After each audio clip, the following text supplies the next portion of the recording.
বিচার কার্য আমি করতে দিব না। কমিটি ওনার প্রতিরা বিচার করেছে, এই কমিটি যে বিচার করবে সেই বিচার আমরা সবাই মাথা পেতে মেনে নিব। ইমাম সাহেব কোথায়? সমিতির সভাপতি কই? মুরশিদ সাহেব, উনি কিন্তু আবার আমার আত্মীয়, তাই আমার দুর্নীতি করিয়েন না আমার আত্মীয় হিসেবে। হ্যাঁ, আমার যে সিদ্ধান্ত নিচ্ছি এটা আপনারা বাস্তবায়ন করে দিতে পারবেন তো? যদি আমার লোকরা করে থাকে ওদের বিচার আমি করবো। জীবন অবাক না করলে কে করবে? 28% মিল্ক ফ্যাটের অবাক করার সাথে ফ্রেশ মিল্ক পাউডার। জীবন অবাক করুক প্রতিদিন। আর যদি উনি উপরওয়ালা সুবিচার করে থাকে কমিটি, ওনার রিজিক অন্য জায়গায় থাকলে থাকবে। এটাকে জাতীয় ইস্যু করে রাজনীতি করার কোনো দরকার নেই। আমার বিচার আমি করতে পারি, আমার বিচার কার্য আমি করতে দিব না।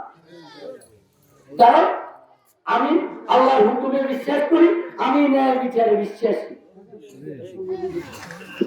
এটার জন্য আমরা ওনাদেরকে 1 সপ্তাহ সময় দিয়ে দিব। 1 সপ্তাহের মধ্যে প্রয়োজনে আপনারা 1 বার 2 বার 3 বার বসি আমাদের লিখিত আপনাদের একটা মতামত পেশ করবেন, আমি এটা সিদ্ধান্ত দিয়ে দিব।